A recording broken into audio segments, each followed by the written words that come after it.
Olá! Bem-vindo a mais um episódio da série Processos Coletivos. O tema deste episódio é a inaplicabilidade da limitação territorial prevista no artigo 16 da Lei da Ação Civil Pública. Texto e narração de Marcelo Hugo da Rocha. Introdução. O presente tema é daqueles que podemos considerar como a cereja do bolo das polêmicas e debates que envolvem as peculiaridades da disciplina do processo coletivo, visto que, de uma vez, ao atualizar a Lei da Ação Civil Pública, através da Lei 94/94 de 1997, o legislador provocou a doutrina e jurisprudência ao mexer em institutos tão caros como a competência e a coisa julgada.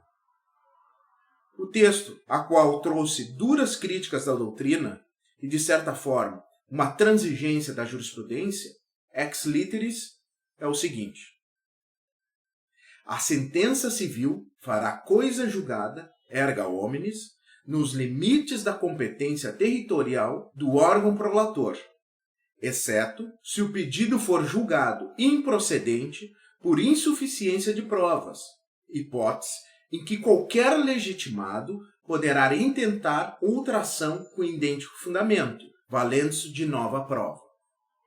O acréscimo legislativo, cujo caminho foi aberto pelo Poder Executivo através da Medida Provisória 1570, dígito 5, no mesmo ano, veio com a restrição da expressão nos limites da competência territorial do órgão prolator.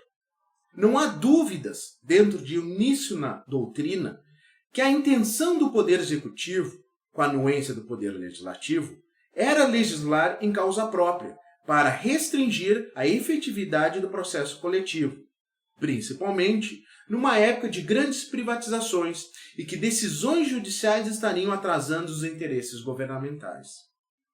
Assim, vamos nos dedicar ao tema sob a ótica da doutrina e da jurisprudência mais recente. A doutrina.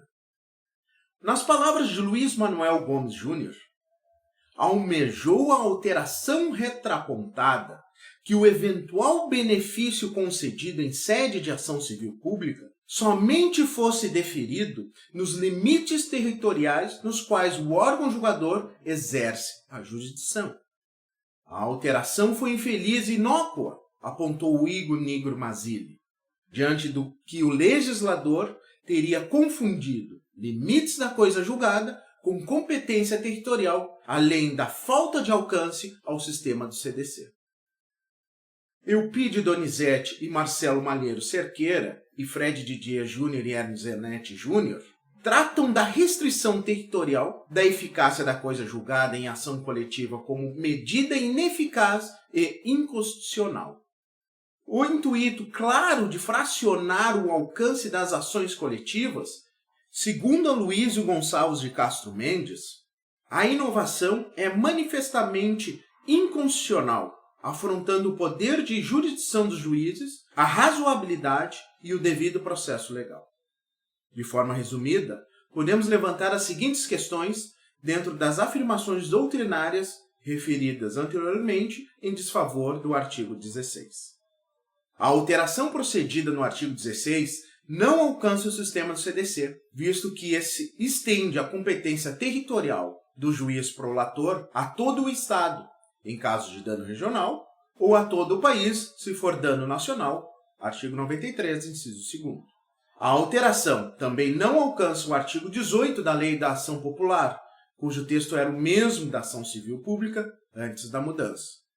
Afronta o princípio da razoabilidade, pois impõe exigências absurdas, bem como permitem o ajuizamento simultâneo de tantas ações civis públicas quantas sejam as unidades territoriais em que se divida a respectiva justiça, mesmo que sejam demandas iguais, envolvendo sujeitos em igualdade de condições, com a possibilidade teórica de decisões diferentes e até conflitantes em cada uma delas. Nesse sentido, a norma demonstra retrocesso por militar contra a economia processual, impossibilitando o equacionamento do litígio numa única demanda e dando ensejo ao conflito lógico e prático de julgados. Ofende o princípio da igualdade, pois implica afirmar que, a despeito do caráter indivisível dos direitos transindividuais, poderá ser concedida a tutela jurisdicional em alguns fóruns e em outros não. Da mesma forma, infringe o princípio do acesso à justiça, porque exigir a propositura de múltiplas ações coletivas, quando a tutela poderia ser obtida por meio de um único processo, significa reduzir a eficácia desse poderoso instrumento de defesa de direitos coletivos. Desconsidera também que a abrangência da coisa julgada coletiva decorre da natureza da relação jurídica de direito material. A res judicata é ampla em razão da existência da coletividade de indivíduos concretamente lesados, de forma difusa e indivisível. A lesão a um atinge a todos, sendo imperativa a reparação a todos e incabível a reparação a apenas a alguns, dada a indivisibilidade do objeto da tutela judicial. Há ainda o equívoco na técnica legislativa, que acaba por confundir competência como critério legislativo para a repartição da jurisdição com a imperatividade decorrente do comando jurisdicional. Esta última, elemento do conceito de jurisdição, que é una em todo o território nacional. A norma legal seria inconstitucional também, pois além de ferir os princípios supracitados, a medida provisória que se converteu na referida lei não tinha os requisitos do artigo 62 da Constituição Federal, como a urgência nem relevância. A jurisprudência. O STJ julgou, em conflito de competência, ação civil pública, cujo autor era o Ministério Público Federal, postulando reserva de vagas para portadores de deficiência em concurso de âmbito nacional, pela inaplicabilidade da limitação territorial prevista pelo artigo 16 da Lei da Ação Civil Pública nesse sentido. A restrição territorial prevista no artigo 16 da Lei da Ação Civil Pública, 7.374/85, não opera efeitos no que diz respeito às ações coletivas que visam proteger interesses difusos ou coletivos, estrito sensu, como no presente caso. Nessas hipóteses, a extensão dos efeitos a toda a categoria decorre naturalmente do efeito da sentença prolatada, vez que, por ser a legitimação do tipo ordinário, tanto o autor quanto o réu estão sujeitos à autoridade da coisa julgada, não importando onde se encontra. A cláusula erga omnes, a que alude o artigo 16 da lei, apenas estende os efeitos da coisa julgada, a quem não participou diretamente da relação processual. As partes originárias, ou seja, aqueles que já compuseram a relação processual, não são abrangidos pelo efeito erga omnes, mas sim pela imutabilidade decorrente da simples preclusão ou da própria coisa julgada, cujos limites subjetivos já os abrangem direta e imediatamente. Diante de repetidas decisões como essa, recentemente, o STJ estabeleceu a posição assumindo uma revisão jurisprudencial a partir do julgamento pela Corte Especial, como representativo da controvérsia, do recurso especial 1243887 do Paraná, sob a relatoria do ministro Luiz Felipe Salomão, de que a eficácia da sentença proferida em processo coletivo não se limita geograficamente ao âmbito da competência jurisdicional do seu prolator.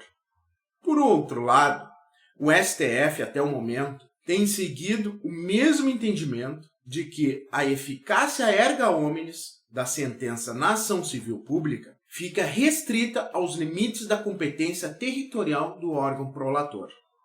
Ademais, conforme essa decisão, o STF reconheceu a constitucionalidade do artigo 16, pois, segundo ele, harmônico com o sistema judiciário pátrio, jungia, mesmo na redação primitiva, a coisa julgada erga omnes da sentença civil à área de atuação do órgão que viesse a prolatá-la, A alusão à eficácia erga omnes sempre esteve ligada à ultrapassagem dos limites subjetivos da ação, tendo em conta até mesmo o interesse em jogo, difuso ou coletivo, não alcançando, portanto, situações concretas, quer sob o ângulo objetivo, quer subjetivo, notadas além das fronteiras fixadoras do juízo. Por isso, tem uma mudança de redação como pedagógica, a revelar o surgimento de efeitos erga omnes na área de atuação do juízo e, portanto, o respeito à competência geográfica delimitada pelas leis de regência. Isso não implica esvaziamento da ação civil pública, nem tampouco ingerência indevida do poder executivo no judiciário. Conclusão. A Lei 94 de 1997 não só restringiu territorialmente a eficácia das decisões em ação civil pública com a alteração do artigo 16 da Lei 73, 47 e 85, como também, através do seu artigo 2º-A, impôs da mesma medida as demandas que versassem sobre direitos individuais homogêneos nas causas propostas por entidades associativas.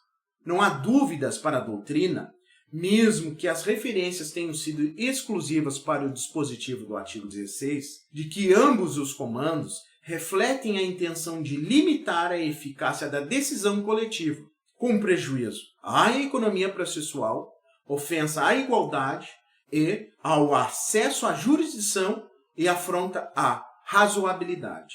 Quanto à posição dos nossos tribunais superiores, o STJ avalizou, enfim, o sentimento doutrinário de que os efeitos e a eficácia da sentença não estão circunscritos a lindes geográficos, mas aos limites objetivos e subjetivos do que foi decidido, levando-se em conta, para tanto, sempre a extensão do dano e a qualidade dos interesses meta-individuais posto em juízo. No entanto, o STF mantém-se vinculado ao texto normativo, a qual entendeu constitucional quando teve que se manifestar. Espera-se que em futuro breve volte a enfrentar o tema ou observe o apelo da doutrina. Agradecemos a atenção e até o próximo episódio.